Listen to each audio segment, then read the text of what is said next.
True Story Media. Hey y'all, this is Wendy and Beth from Fruitloops Serial Killers of Color. We just wanted to let you know that we're going to be at CrimeCon May 29th through the 31st, and we would love for you to join us. There's going to be so much true crime goodness there. I mean, the merch, the celebrities, speakers, creators, so much more. But of course, can't forget, we will be there as well. Yes, we will be there. So if you're planning to go, we've got a discount for you. That's right. Use our code FruitLoops10 to save 10% on your tickets. Just head on over to crimecon.com and enter code FruitLoops10 at checkout. Come on and hang out with us. Yeah, we'd love to see you there. Yeah. This podcast contains adult themes and language, and some of the things that we discuss may be disturbing to some listeners. In this podcast, we discuss sexual assault, torture, race, and murder. Listener discretion is advised. Please take care of yourself.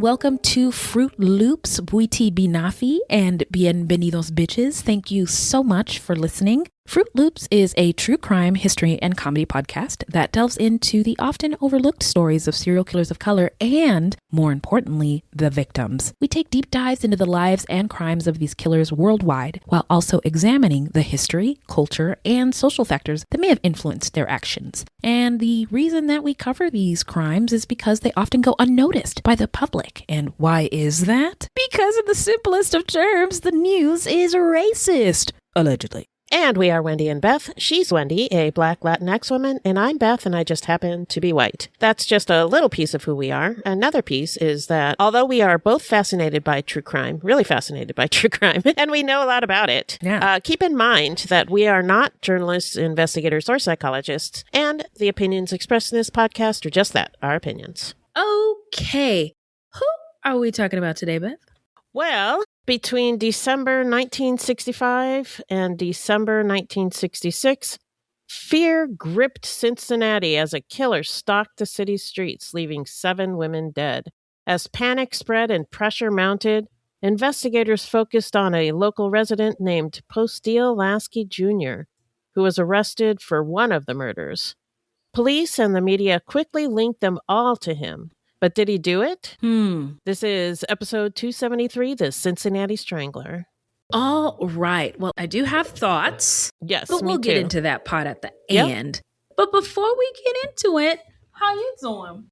I'm doing good. Just a couple more weeks of school. I'm not in school, but my grandson is, and my daughter's a teacher, and I help out. So, sometimes I take my grandson to school or pick him up, and that's so lovely. Yeah, but it's going to be really nice not to have to do that.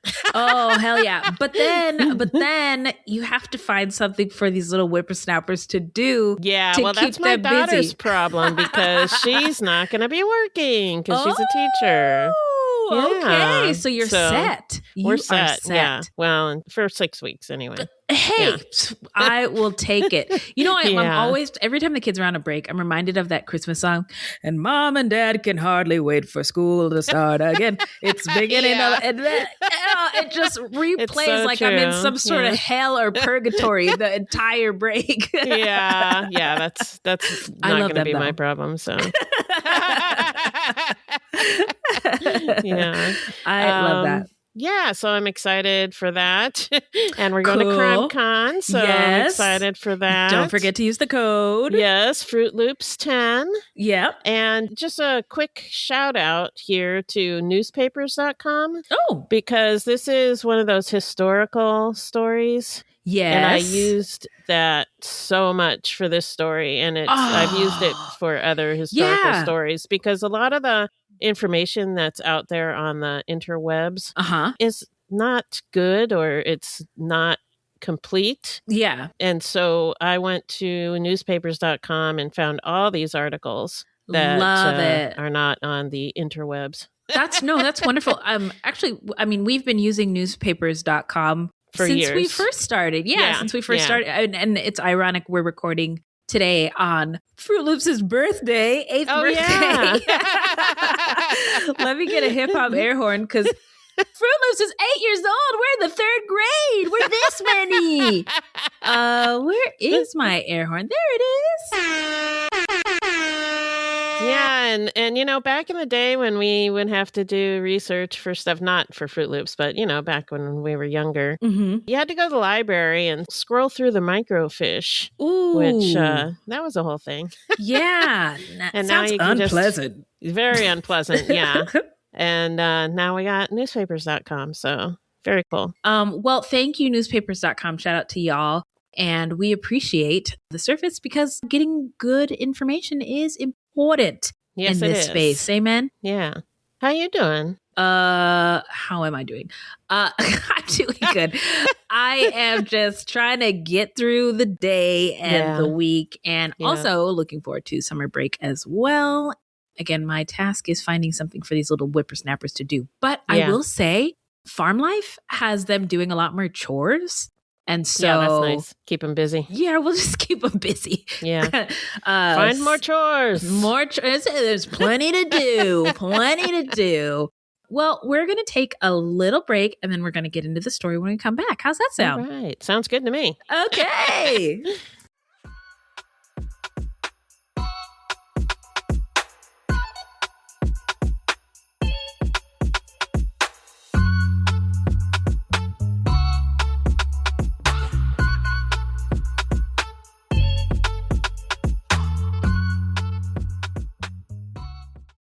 At first, I didn't think it was real. I woke up to this blinding light, and I was transported to another place.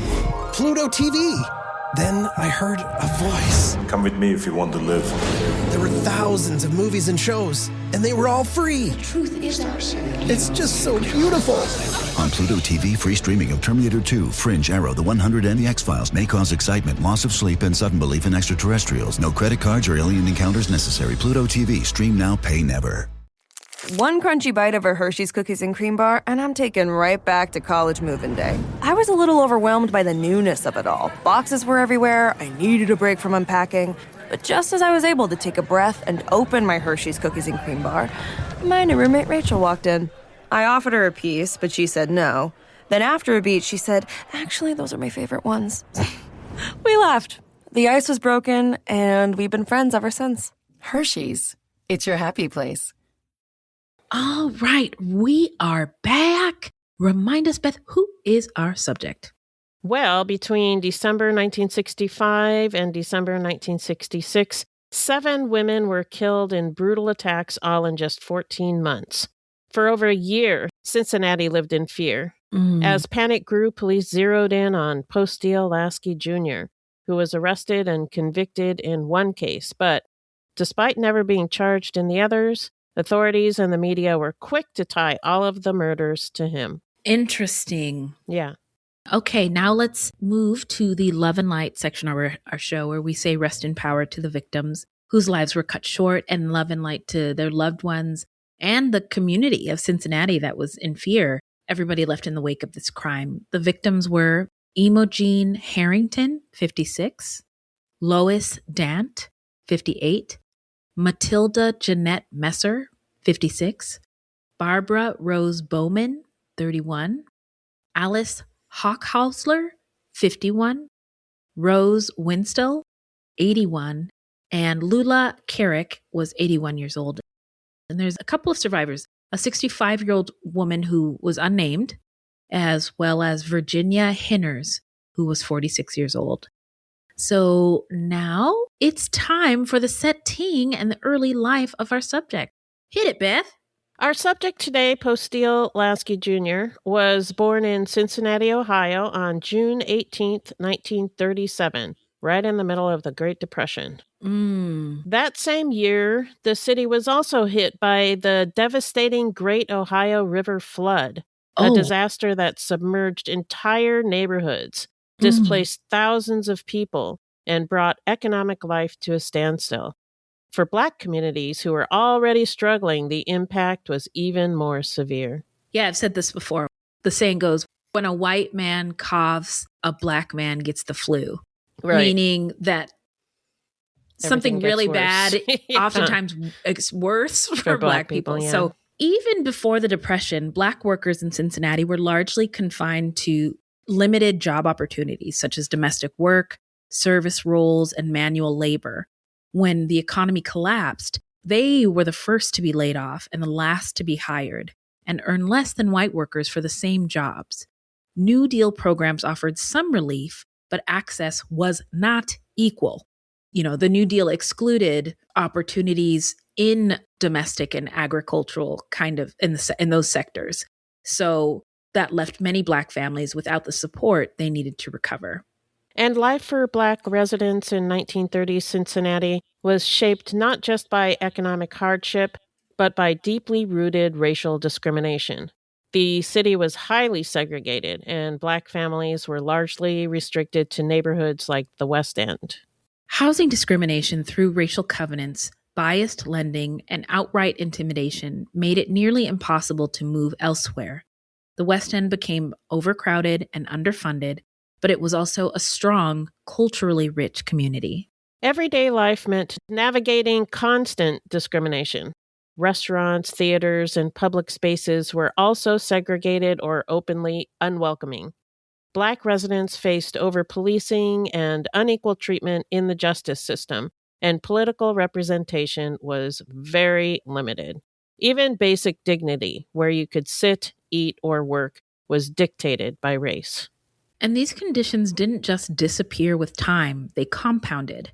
Decades of segregation and underinvestment led to overcrowded housing, deteriorating infrastructure, and limited access to services. Job discrimination kept wages low and opportunities scarce. Then, in the 50s and 60s, urban renewal made things even worse for Black residents. Large parts of the West End were demolished for highways and other development projects. Thousands of Black people were displaced, many pushed into neighborhoods like Avondale, which didn't have the housing or infrastructure to handle the sudden population growth.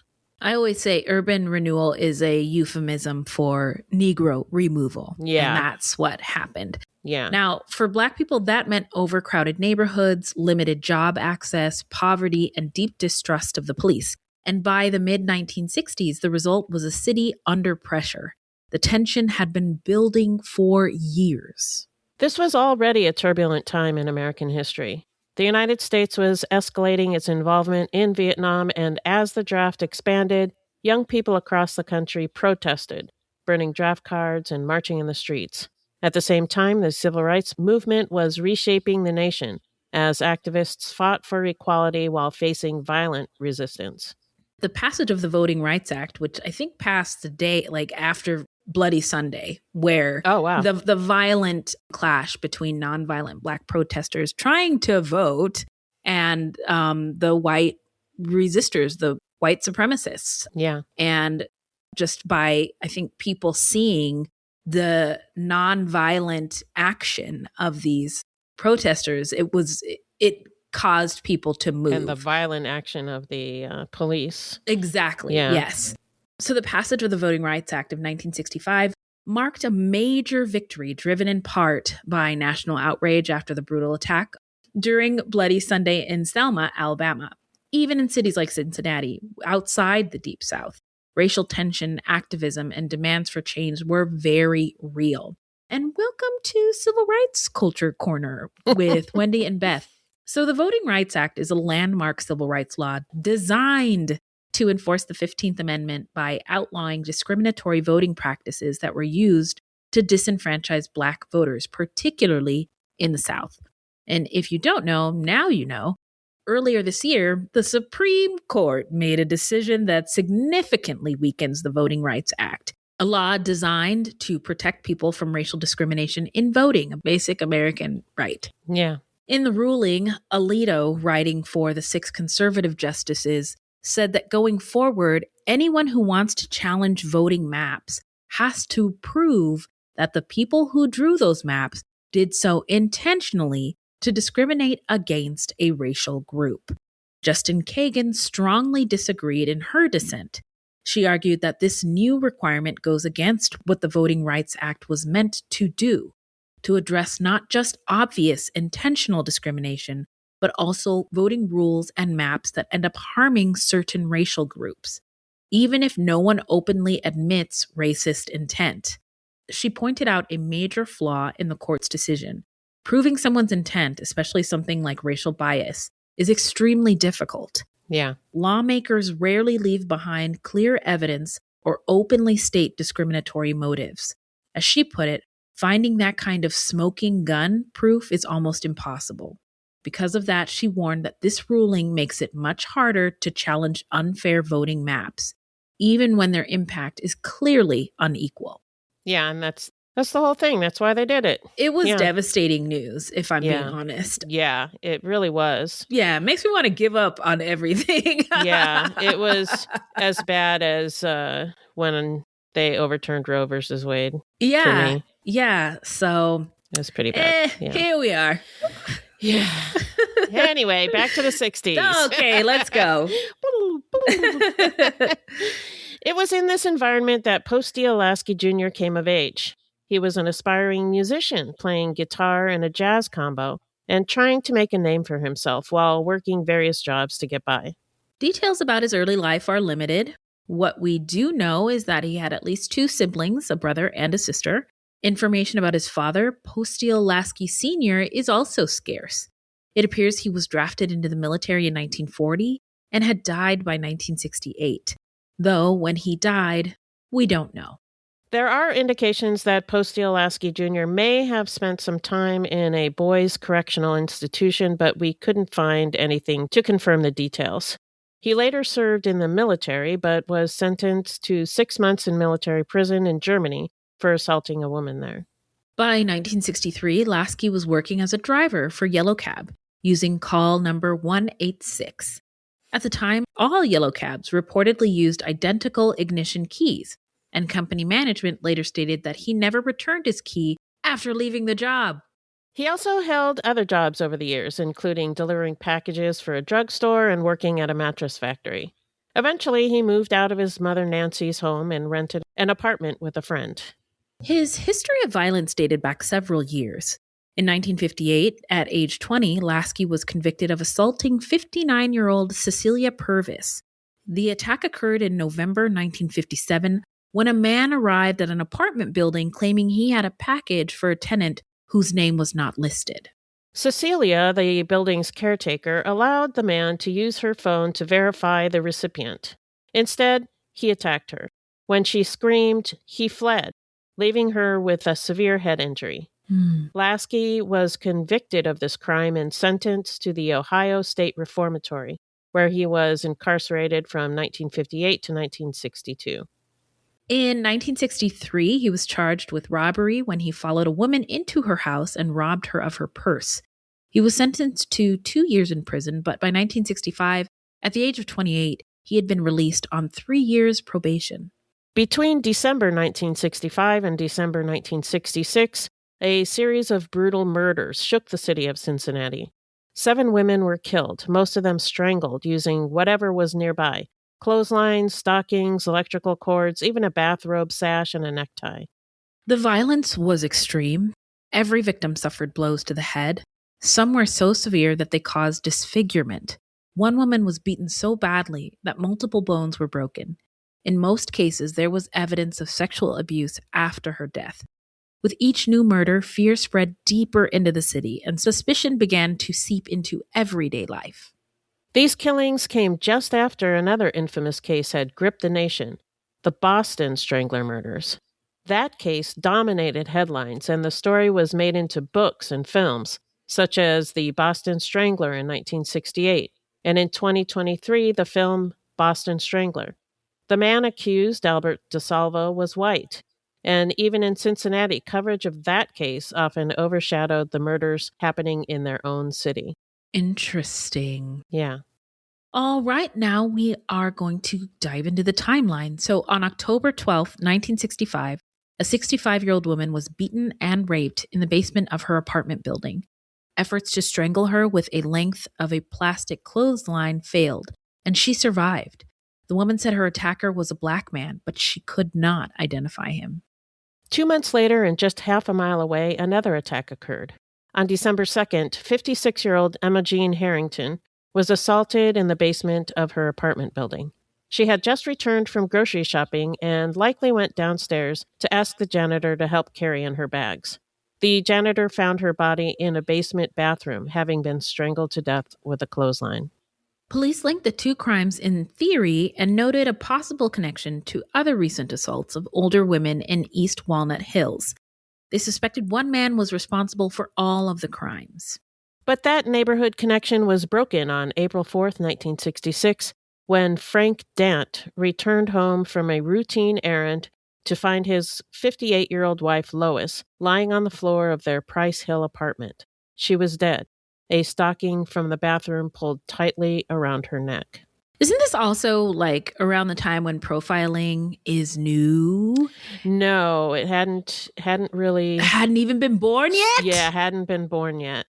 I want to say they may have been starting it, but it wasn't anything yet. Yeah, and I was also going to say this is also kind of like around the time when people didn't know that Black people were capable of, that serial killers were believed to be smart and cunning and clever, and that could never be a Black person, right. So it looks like 1972 is when it officially began, but they probably started thinking about it before then. But yeah, that's when it officially started. Thank you for confirming that for us.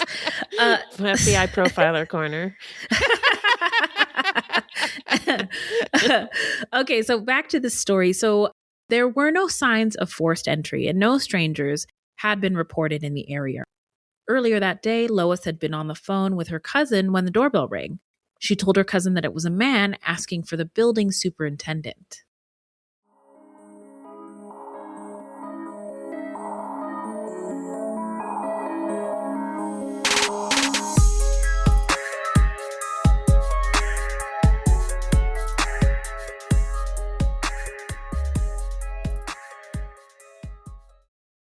This episode is brought to you by Nordstrom. Whether you're packing for a vacation or dressing for a wedding, Nordstrom has head-to-toe looks for wherever summer takes you. From swimwear and bold color to romantic florals and dresses that make an entrance, find the right style for every unforgettable moment. Shop new arrivals from brands you love like Farm Rio, Free People, Vince, Waif, and Stod. Plus free shipping and returns and styling help whenever you need it make it all so easy. Shop now in stores at Nordstrom.com or download the Nordstrom app.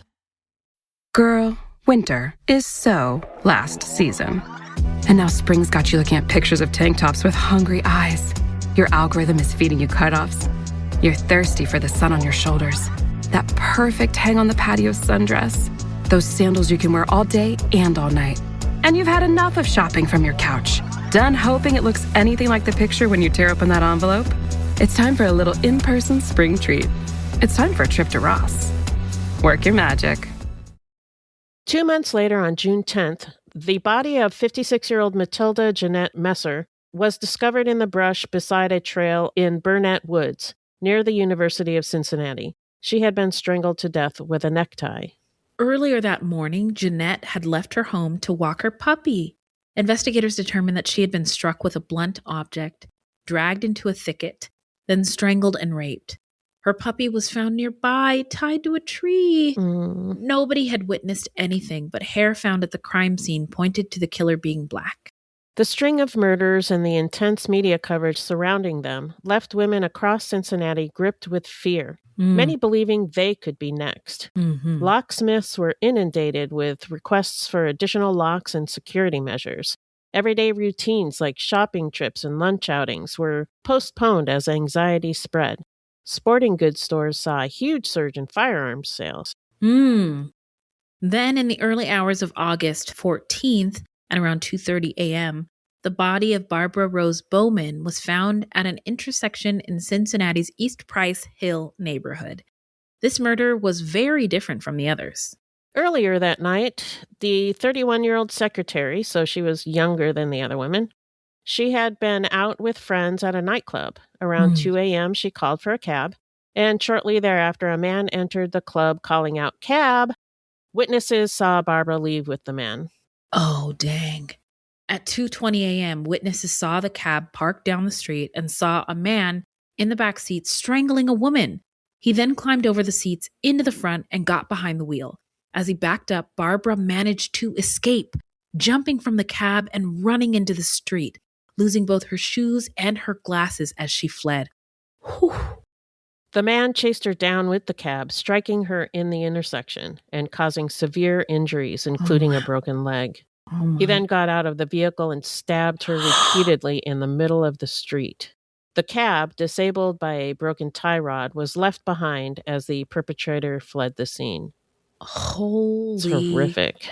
That's the word I was looking for. Thank you. Barbara was left near the disabled yellow checker cab, having been stabbed multiple times in the neck. The man had stolen all of her money. Police later determined that the cab had been stolen from a yellow cab lot, and a man had used it to pick up at least 6 fares before picking up Barbara. Wow. Yeah. And people are worried about Ubers. Yeah. Well, can we see can worry why? about everything now. On September 21st, 46-year-old assistant pastor Virginia Hinners was attacked at a church across the street from the apartment building where Emma Jean Harrington had been killed. A black man had been in and out of the office repeatedly, ostensibly looking for the caretaker, when he suddenly attacked Virginia and began strangling her. Oh my God. Luckily, the 68-year-old caretaker interrupted the attack. Although the attacker was able to knock the caretaker unconscious before he stole Virginia's money and fled the scene, Virginia described her attacker as very calm and methodical. On the morning of October 12th, 51-year-old Alice Hochhausler was found in the driveway of her Gaslight District home by her husband. A mother of 9, she had been strangled with the sash of her bathrobe. Oh my God. I mean, this guy will just use literally anything. Yeah.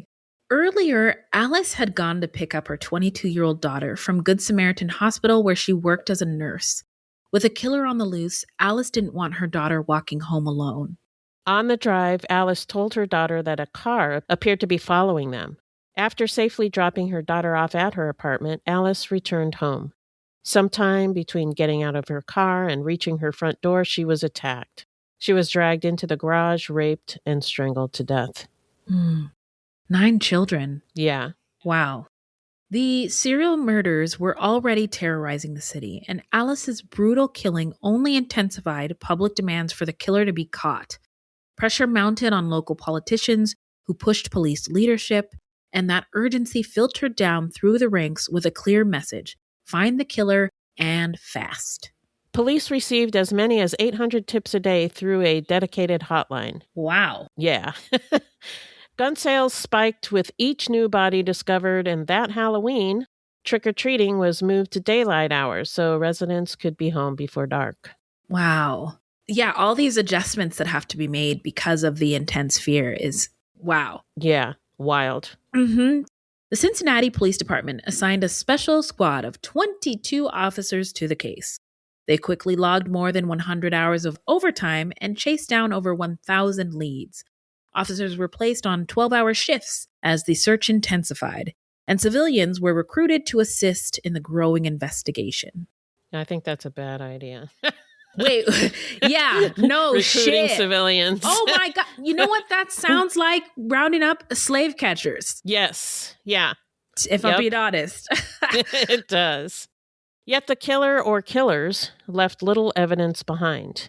What information investigators believed they had pointed to a black suspect, and the investigation took a troubling turn.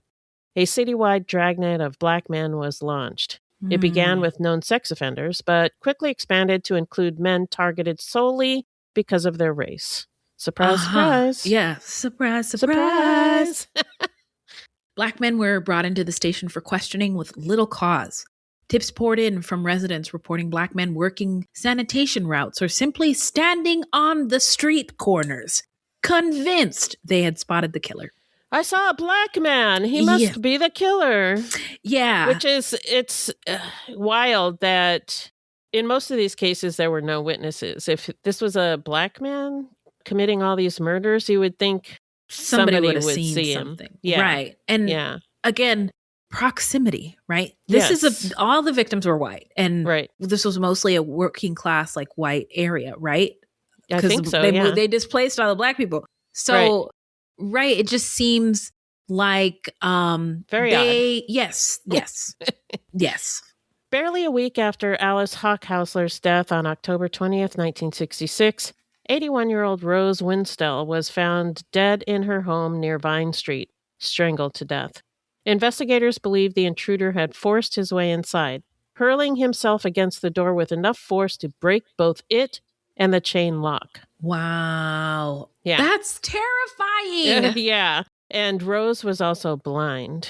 Oh, no. Oh, wow. Yeah. It marked the first killing in which the attacker had broken into a victim's home.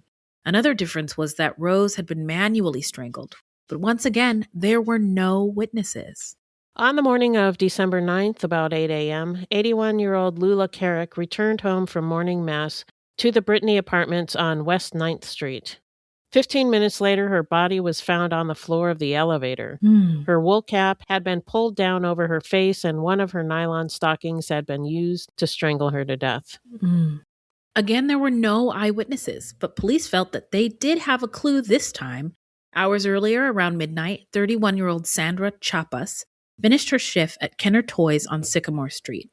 Her husband was supposed to pick her up, but he never showed, leaving her to make the long walk home alone through the city in the middle of the night. That was not cool. No. Oh my God. Yeah. As Sandra neared her apartment just a block and a half from the Brittany, she had the unsettling feeling that someone was following her. Her unit was on the 3rd floor, and as she climbed the stairs, she heard footsteps close behind her. Panic set in. She rushed inside, slammed the door, and locked it. The man turned and fled. A neighbor who witnessed the encounter noted the license plate number of the car he drove away in. Boom. Yes. Yep. So now let's get into the investigation and the arrest. Tell us, Beth. One of the leads logged by the special squad of the Cincinnati Police Department involved reports of a brown and cream-colored car seen near several of the murder scenes.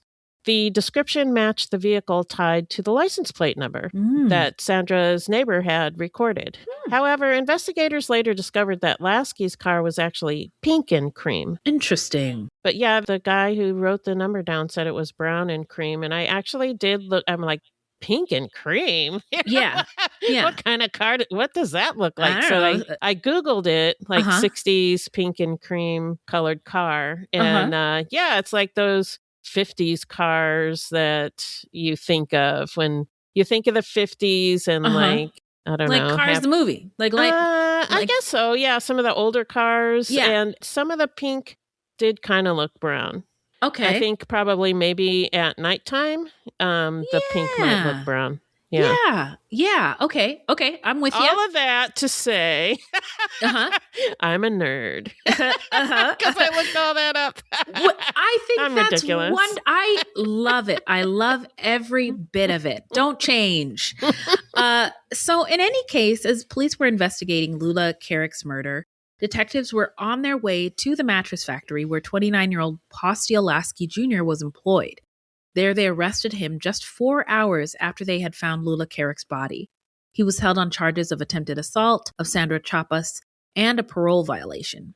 But he also became the leading suspect in the strangulation murders. Laskey, who pleaded innocent on all charges, was immediately convicted of the attempted assault of Sandra Chapas and the parole violation, meaning he was convicted the following day, December 10th. What? Which is nuts. Yeah. No. Yes. How did the courts do that? I have no idea. Wow. It was the 60s. Oh, right. Unequal justice under the law.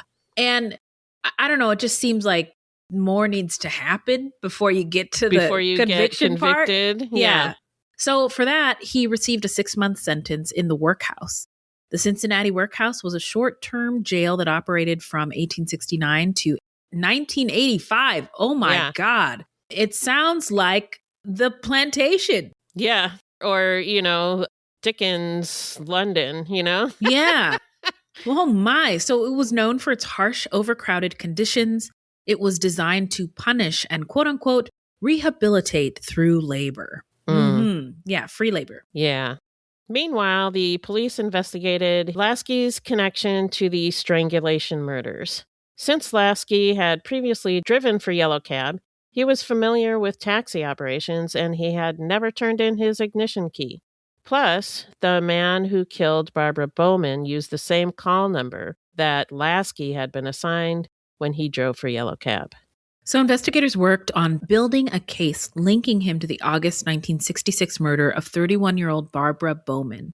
Despite suspicions that Laskey might be the strangler, the 29-year-old former cab driver was charged only in Barbara's death.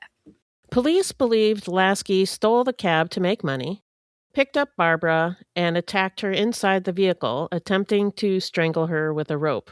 When she managed to escape, he struck her with the cab, then caught up to her and fatally stabbed her. Several witnesses reported seeing Barbara leave the club with Laskey. Laskey's arrest heightened racial tensions in Cincinnati. He was Black, and all of the victims were white. 5 witnesses stated he was at a cafe and then at home when Barbara Bowman was murdered. Yet much of the case against him relied on eyewitness accounts placing him near the crime scenes, along with descriptions and the reported license plate. As tensions escalated, protests turned violent, and hundreds of National Guardsmen were deployed to the city. Martin Luther King Jr. even traveled to Cincinnati in an effort to calm the unrest. Whoa. Yeah. Wow. The police remained confident that they had the right suspect, pointing to the fact that the killing stopped after Laskey's arrest. His family, however, believed he'd been made a scapegoat. So now let's get into the trial. Hit it, Beth. Laskey was ultimately charged with just one of the murders, that of Barbara Bowman. Early in the Strangler investigation, police had stated that the killer had type O blood. Laskey, however, had type A.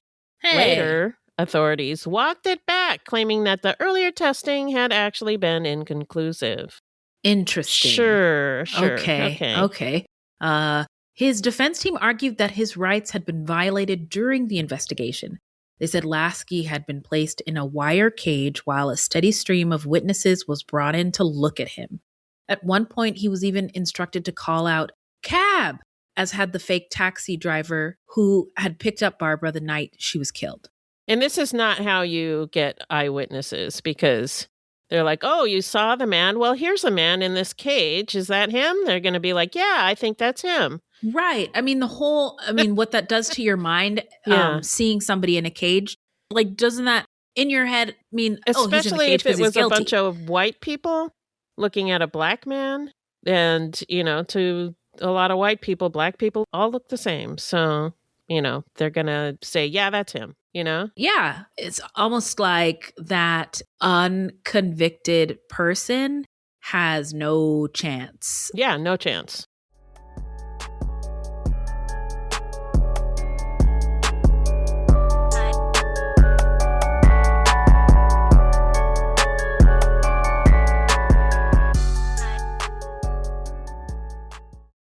Hey, I just Venmo'd you for rent. Nice. Now I can instantly spend it whether I'm checking out online with Venmo or using a Venmo debit card. Say more. More exactly. Because the more you do with Venmo, the more you get. Like earning up to 5% cash back with Venmo Stash on a bundle of brands. So, order more pizza. The math demands it. Get the Venmo debit card. Venmo Stash bundle terms and exclusions apply. See terms at venmo.me/stash terms. Venmo checkout not available at all merchants. Venmo MasterCard is issued by the Bancorp Bank N.A. And when his first-degree murder trial began in late March 1967, the media had already branded him as the Strangler, and coverage was highly sensationalized. The prosecution's case was largely circumstantial. Several witnesses from the nightclub Barbara had visited testified, but their accounts were inconsistent. The trial was presided over by 70-year-old Judge Simon Lease Sr., who allowed testimony from a victim of an unrelated, uncharged assault to be presented against Laskey, something the defense strongly opposed. Yeah, that's fucked up. Yeah, I think that's prejudicial is the word. Yeah, prejudicial or fucked up. Yes, yes, also known as fucked up. AKA. Yeah. One of the most damaging pieces of evidence came from a dispatch recording. The driver who picked up Barbara using a stolen cab identified himself as Cab 186. That detail stood out because when Laskey worked for Yellow Cab, he had used that call number. Laskey maintained his innocence, insisting it was a case of mistaken identity. The 5 witnesses who said that he had been at a cafe and later at home on the night of the murder testified. He even took the stand in his own defense, although one article said it was, quote, against his will, unquote. The jury, made up of 6 men and 6 women, all white, deliberated on the case. And on April 13th, 1967, they found Laskey guilty. He was sentenced to death in the electric chair. Oh, wow. Within Cincinnati's Black community, many saw the police investigation as aggressive and the trial as unfair, feelings that added to the growing anger and frustration that would erupt later that summer. That year became part of what is known as the Long Hot Summer of 1967, a period of widespread racial unrest across more than 150 American cities, including major uprisings in Detroit and Newark. These events were driven by long-standing issues like systemic racism, police brutality, poverty, and limited economic opportunity. The violence left more than 80 people dead and caused widespread destruction, prompting Lyndon B. Johnson to establish the Kerner Commission. Its findings were stark. The unrest was not random, but the result of deeply rooted racial inequality. The report warned that the United States was becoming, quote, 2 societies, one black, one white, separate and unequal, unquote. Ironically, Johnson, who created the commission, was reportedly frustrated by its conclusions and did not push to implement them. Dude, what the fuck? Yeah. Imagine, right? Imagine if just something ignoring, had been done. Just, yeah. You ask for this report, you get the report, and you're like, yeah, I'm not. Yeah, I don't think I like don't it. think so. Yeah. Yeah. And I think it's, I mean, you're the leader of the free world and you can't solve this problem or do anything to try to solve. Do anything, yeah. It demanded big, uncomfortable changes that many leaders weren't willing to make. And the report was largely shelved. Instead, Johnson used the riots to double down on a law and order agenda, which is racist code for put black people in their place and use police violence and intimidation to do so. A lot of the issues the report identified, segregation, inequality, distrust of the police, oh my God, are still problems today. What? Wait a minute. What? You mean commissioning a report and then not following what the report says means that you don't solve the problems? What? Yeah, it's crazy. And I'll get into it in my takeaways, but this makes everybody unsafe. Everybody, not just black people. Yeah. So now we are going to get in. Where are they now? Tell us, Beth. Posteal Laskey Jr.'s death sentence was commuted to life in prison in 1972. This change occurred after the U.S. Supreme Court ruled the death penalty unconstitutional in its current form at that time. It has, of course, since been reinstated, but all of the prisoners who were sentenced to death and had their terms commuted to life did not go back to death. It was stayed commuted to life. Oh, okay. Okay. How humane of us. Don't say that very often. Yeah, no, I don't. I mean, the electric chair is such a barbaric, brutal. It is. Yeah, barbaric. That's a good word for it. Yeah.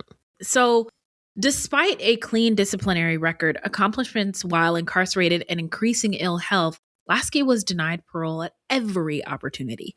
In February 2007, the Ohio Parole Board again denied his request for parole, citing the brutal nature of the crime, his prior criminal history, and strong community opposition to his release. Laskey was not eligible for another parole hearing until 2017, when he would have been 79 years old.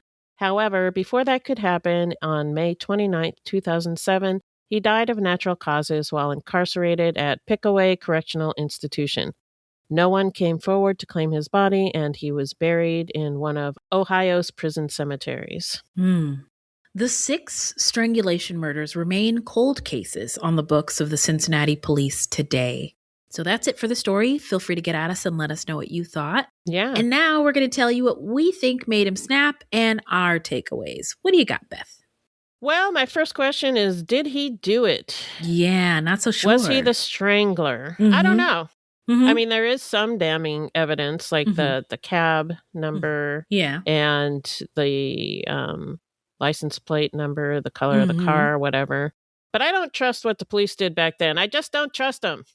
Nope, not as far as I could throw them. No, ma'am. And the whole thing with the blood type is very suspicious. Guys, come on. He did commit some crimes, though I wonder if they were crimes of survival. He robbed some people to get money to survive, and maybe those became assaults. Were they even true assaults or just pushing, like maybe grabbed a purse and shoved a lady and she fell and hit her head, stuff like that, got hurt? I don't know. It could have also been that he did assault them. Yeah. Like I said, I don't know. Yeah. I also don't know how he got charged with assault when he followed Sandra. Like, yeah, that's suspicious as hell. But he didn't attack her, or not that I read anyway. So he got charged with assault and convicted. And like the next day. That's crazy to me. That whole thing is baffling to me.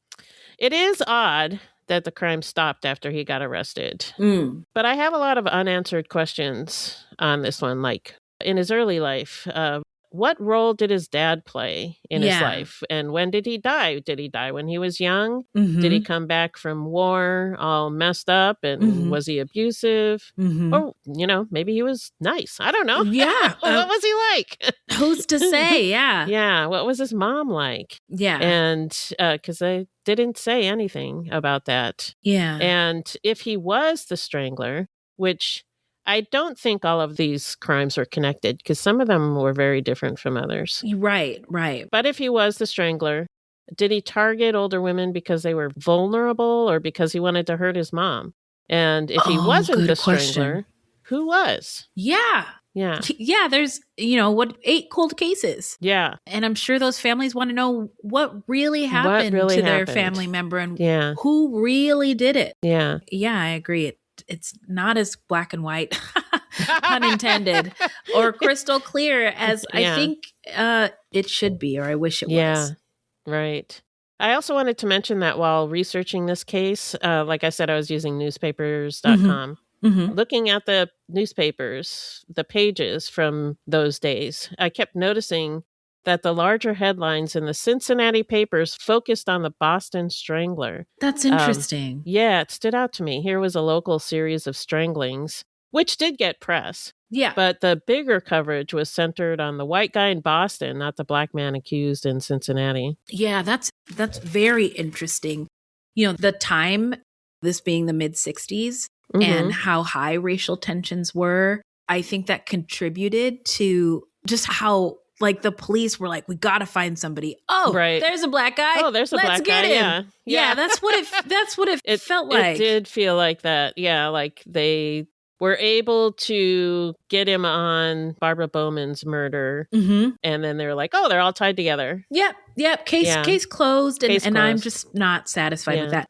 It also kind of reminded me of Wayne Williams. How the city was like, we need to get somebody for killing these babies. He'll do. And I still don't believe Wayne Williams killed anybody. I think he did, but I don't think he killed all of those people. And I kind of feel the same way about this guy. Yeah. Like, he may have killed Barbara Bowman. I don't know. Yeah. He definitely did do some things, but I don't know if he killed anybody, but he may have. But I don't know if he did all these murders. I kind of think he didn't, but I don't know. I mean, there was witnesses who testified to an alibi. So, that seems like something was something. Yeah, exactly. Yeah. I also thought about this notion. somebody was talking on social media today. He's like a political analyst, and I forget his name, but he was talking about how white people in white communities who are like in the suburbs, they don't really live near or with Black people. They might see them like at work or something, or they clean their houses, but they're not really around them. And so when news of violence or Black people doing things shows up on their TV screens and in their newspapers, it creates like a more intense fear that never gets corrected in their minds. Like the fear just grows because they never have the opportunity to meet with a real Black person or see what's really going on. And so I think it builds it up in their minds. I think that also plays into this whole fear of immigrants. Yeah. You know? Yeah, I agree. Yeah, you fear what you don't know or understand. Yeah. And I think, this was I'm not trying to minimize how scary this was for this community and for women walking home alone at night, or just terrifying. But I also, at the same time, want to acknowledge that I feel like the fear was amplified by the media and racism. Yeah. And then him being incarcerated at a young age, that working camp probably didn't help. I do wish we knew more about his family. Again, I don't think he did all of these, and they just needed a body. Yeah. And lastly, to all of the victims, the ones who lost their lives and the ones who survived, the people that loved them and cared about them, our hearts go out to their loved ones and community, and that the survivors, just healing. And I don't know if they're still alive to this day, but just our hearts go out to everybody involved in this case. So that's all I have for my thoughts. And please share yours with us. And that's it. All right, Beth, where can the people find us? Our website is fruitloopspod.com, and we use Fruit Loops Pod for all of our social media. The footnotes for each episode can be found on our website. Plus, check it out for the different ways that you can support the show. You can also join us on Patreon, where we have hundreds of hours of bonus content. You can also support us by supporting our sponsors, or by giving us a 5-star review. 5 stars only, please. Don't forget to subscribe. That's right. Now, this is a weekly podcast, and episodes drop on Thursdays. So until next time, look alive, y'all. It's crazy out there.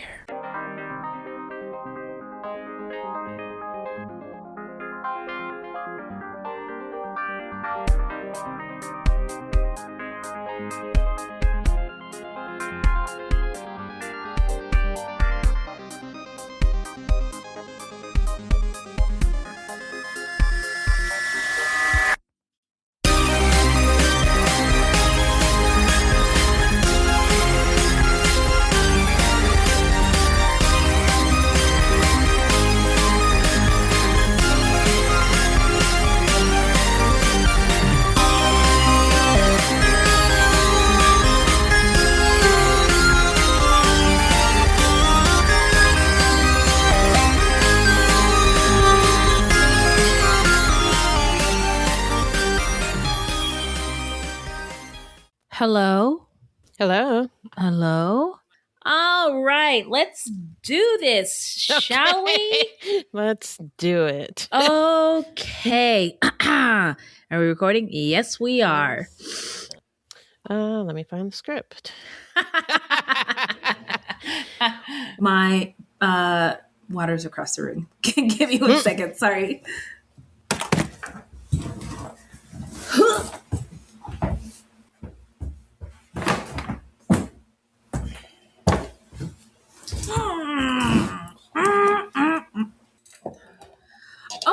Okay, one sip. Everyday life meant navigating. What? I don't know. Actually, let me take a look. Dear John Douglas Diary.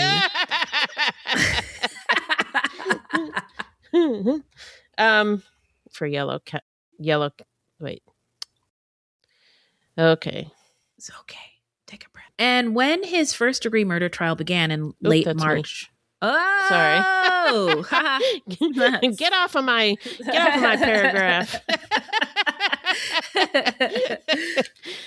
And when his first degree. And thanks, Minnie, for editing our show. Yeah, thank you. Sorry about the sound issues earlier. I put a little note in her. Her now you cut out notes. again. I cut out again? Can you hear me? I can now. Okay, what the fuck? Stupid internet. I put a little note in her. Well, maybe Minnie can hear you on the post recording. We'll clean it up in post. Okay. All right, my friend. I can't hear you. So I'm going to stop the recording and get this audio in the drive. Message me. I love you. Love you too. Bye. Ryan Reynolds here from Mint Mobile. I don't know if you knew this, but anyone can get the same premium wireless for $15 a month plan that I've been enjoying. It's not just for celebrities. So do like I did and have one of your assistants switch you to Mint Mobile today. I'm told it's super easy to do at mintmobile.com/switch. Upfront payment of $45 for 3-month plan, equivalent to $15 per month required. Intro rate first 3 months only, then full price plan options available. Taxes and fees extra. See full terms at mintmobile.com.